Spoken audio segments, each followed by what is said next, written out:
बिस्मिल्लाहिर्रहमानिर्रहीम। अस्सलाम वालेकुम। Welcome to easy cooking with Naureen. आज मैं आपके साथ दाल माश की रेसिपी शेयर करने जा रही हूँ। इसे हम बिल्कुल उसी तरीके से बनाकर तैयार करेंगे जिस तरह रेस्टोरेंट में या किसी ढाबा वगैरह पर तैयार की जाती है। रेसिपी को शुरू करने से पहले प्लीज़ मेरे चैनल को सब्सक्राइब कर लीजिए और बेल आइकन के नोटिफिकेशन को भी ऑन कर दीजिए। आइए अब हम अपनी रेसिपी स्टार्ट करते हैं। यहाँ पर मैंने 300 ग्राम दाल माश ली है, जिसे उड़द की दाल भी बोला जाता है। इसको मैंने अच्छी तरह पानी से पहले धोया था और उसके बाद मैंने इसको भिगो दिया है तकरीबन 1.5 घंटे के लिए। और 1.5 घंटे के बाद भीगी हुई दाल को हम एक देगची में शिफ्ट करेंगे और 3 कप पानी मैंने मज़ीद ऐड किया है, यानी कि 300 ग्राम दाल है और 4 कप मैंने पानी ऐड किया है। और अब हम इसके अंदर 1 टीस्पून नमक ऐड करेंगे और 1/4 टीस्पून हल्दी पाउडर ऐड करेंगे। अच्छी तरह से मिक्स कर लेंगे इसको। हमने चूल्हे की फ्लेम जो है इस टाइम हाई रखनी है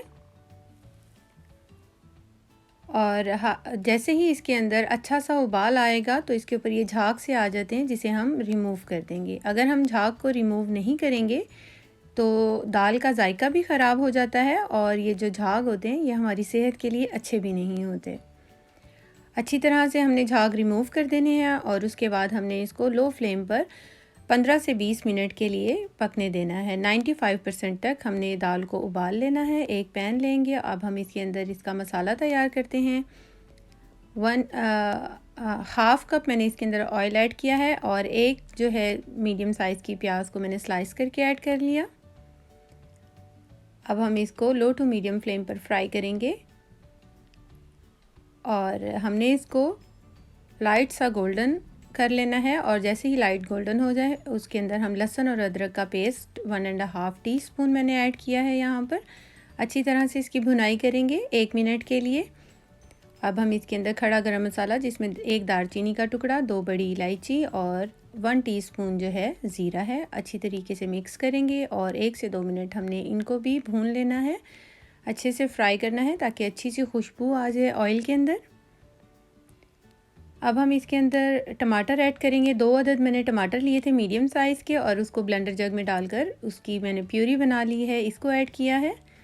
अच्छे से मिक्स करेंगे और इसके बाद इसके अंदर हम कुछ पाउडर मसाले ऐड कर लेते हैं, जिसमें हाफ़ टीस्पून सुरख मिर्च का पाउडर है, 1/4 टीस्पून हल्दी पाउडर, हाफ़ टीस्पून धनिया पाउडर और इसके अंदर हाफ़ टीस्पून पेपरिका पाउडर या कश्मीरी लाल मिर्च का पाउडर मैंने ऐड कर रही हूँ। ये टोटली ऑप्शनल है, जस्ट ढाबा स्टाइल जैसा लुक देने के लिए मैंने ऐड किया है। और हाफ़ टीस्पून यहाँ पर नमक ऐड किया है। नमक हमने दाल को उबालते टाइम भी ऐड किया था, तो थोड़ा सा हम यहाँ पर कम ही ऐड करेंगे। अपने टेस्ट के अकॉर्डिंग आप ऐड कीजिएगा। 2 से 3 हरी मिर्चें ली थी जिसको मैंने पेस्ट बना लिया है, इसे ऐड करेंगे। अब हम इसकी अच्छे से भुनाई करेंगे कि ऑयल जो है वो अच्छे से रिलीज़ हो जाए और हमारा जो मसाला है वो दानेदार बनकर तैयार हो जाए। ये देखिए ऑयल अच्छे से रिलीज़ हो चुका है और मसाला भी अच्छी तरह भुन रहा है। अब हम इसके अंदर दाल को ऐड करेंगे। चेक कर ये देखिए 95% जो है दाल डन हो चुकी है और 5% जब हम इसकी मसाले के साथ भुनाई करेंगे उस वक्त ये डन हो जाएगी। सारी दाल को हम इसके अंदर मिक्स कर देंगे, अच्छे तरीके से मसाले में मिक्स करेंगे और इसको हमने ढक कर तकरीबन 5 से 7 मिनट लो फ्लेम पर पकाना है। अच्छे तरीके से पहले हम मिक्स कर देंगे और इसके बाद ढककर 5 से 7 मिनट लो फ्लेम पर पकाएंगे। और लो फ्लेम पर पकाने के बाद अच्छी सी खुशबू जो है दाल के अंदर तमाम मसालों की आ जाएगी। यह हमारी दाल जो है तैयार हो चुकी है। कुछ इसके ऊपर हरा धनिया और थोड़ी सी यहाँ पर कटी हुई अदरक और हरी मिर्चों को ऐड करेंगे और इसको मज़ीद 1 मिनट के लिए दम पर रखेंगे और इसके बाद हम इसको मिक्स कर देंगे और डिश आउट कर लेंगे।